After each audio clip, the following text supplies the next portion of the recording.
The Oklahoma legislative session starts on February 6th. Many lawmakers have already begun filing bills. You've probably heard about a few of those right here on News on 6. Now, the Oklahoma Institute for Child Advocacy wants to help more people understand how the state capitol works.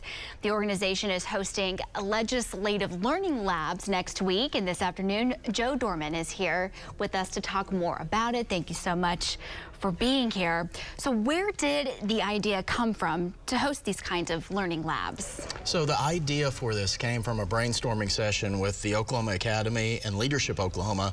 We talked about how freshman lawmakers needed to learn more about the process to be more effective.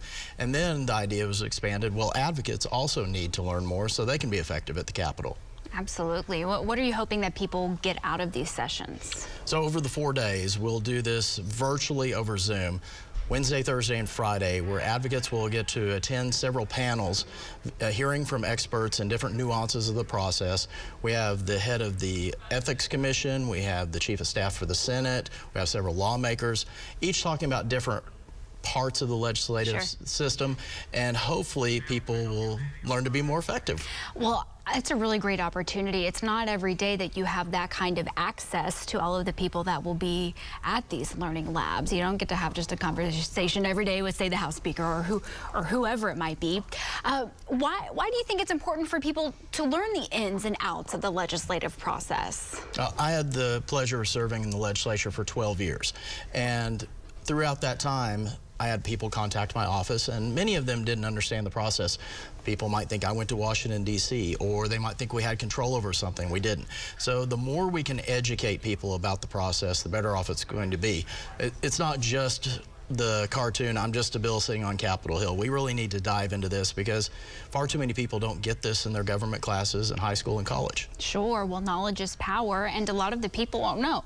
Everybody at the Capitol, they are working for their constituents, and if people know more, then they're able to get more accomplished and certainly get a better idea of what's important to whatever lawmaker who represents them. If people are interested, how can they sign up? So thanks to the generosity of a Tulsa philanthropist, we're able to offer this virtually over those 4 days free of charge. People can go to our website, OICA.org, and sign up. They can use the promo code Oklahoma, and it will give them those 4 days virtually. If they should want to attend the Monday session in person, we're charging some to cover the cost of the rental of the facility and food, breakfast and lunch. And on that day, we'll watch the governor's State of the State and follow up with a panel talking about what was said and what wasn't said. Yes, and why that's important and the things that were brought up. I think it's a really great opportunity for people to get to know what's going on down at the Capitol, because it impacts all of us, and that's the point. Absolutely does. Government impacts us in our daily lives. Every single bill will extend liberties or take away liberties from people. So we need advocates, those voices out there, to share their ideas with lawmakers. The more ideas we have, the better government we will see. Absolutely. Joe, thank you so much for coming on the show today, making time for us. My pleasure. Coop Stacia, send it to y'all.